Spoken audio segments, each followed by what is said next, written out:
असं म्हणतात की जास्त वय झालं की नॉलेज येतं आणि माणूस प्रगल्भ होतो. पण आज आपण एक वेगळ्या विषयावर बोलणार आहोत. आपल्याकडे फक्त 9 वर्षाचा मुलगा आहे आणि त्याचं नॉलेज प्रचंड नॉलेज आहे.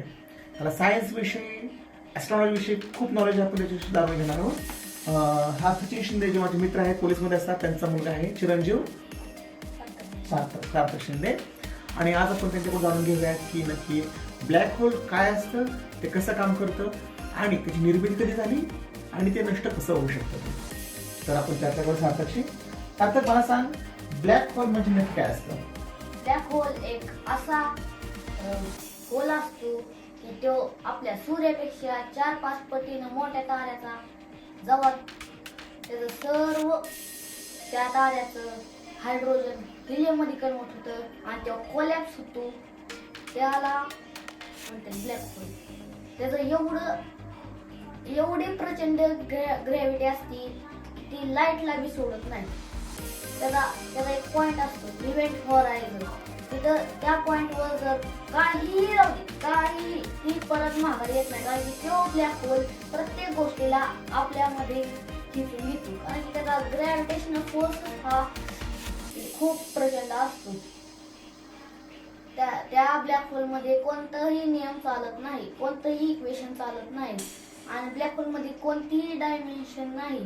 आज आपल्याकडे टेक्नॉलॉजी आली नाही की ब्लॅक होलमध्ये जाऊन माघारी येते.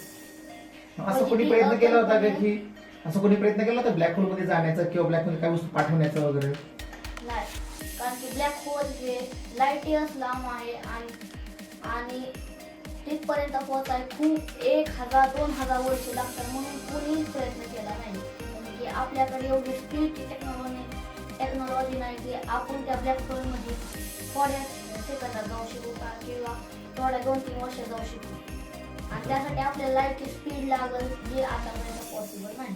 ओके. पण त्या ब्लॅक होलचा आणि आपली जी पृथ्वी आहे, धरती माता, निर्मितीचा याचा काय संबंध आहे का? नाही, त्याचा काही संबंध नाही. बरं, पृथ्वीची निर्मिती कशी झाली जरा सांगता का? कशी झाली? सुपरनोवा झाला असा मोठा प्रचंड गॅस उल्कापिंड इकडं तिकडं फिरायला लागले आणि एका सेंटरला येऊ लागले. येऊन त्यामध्ये फ्युजन व्हायला लागलं.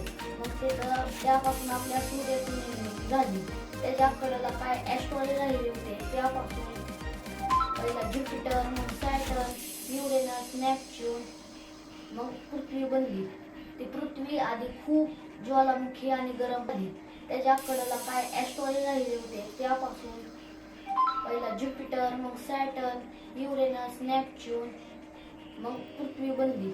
ती पृथ्वी आधी खूप ज्वालामुखी आणि गरम होती.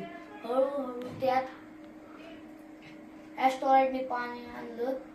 जे ॲस्ट्रॉइड असे पडत होते, त्यापासून सॅल्ट वॉटर पृथ्वीवर आलं आणि पृथ्वी थोडी थंड झाली. खूप वर्षानंतर पाण्यात थोडे जीव निर्माण झाले आणि त्यापासून वाढत डायनासॉर पैसे आले. डायनासॉर पर्यंत त्यांचं इव्हॉल्युशन झालं. मग एक असा उल्कापिंड आला जी पृथ्वीशी धडकला. मग त्यापासून मोठा खड्डा बनला आणि जीवन नष्ट झालं आणि जी प्राणी जमिनीच्या आत राहत होते ते वाचले आणि त्यापासून इव्हॉल्युशन होत आपली निर्मिती झाली. ओके. माणसाची निर्मिती विषयी तू कसं सांगशील? मनुष्य निर्मिती कशापासून झाली? असं म्हणतात आम्ही सुरू झाले, पण त्याचा प्रवास कसा झाला मनुष्यापर्यंत? ते पहिले माकड होते.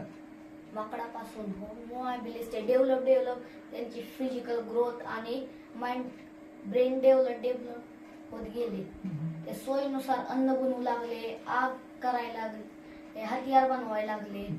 हे डेव्हलप होत आतापर्यंत आले.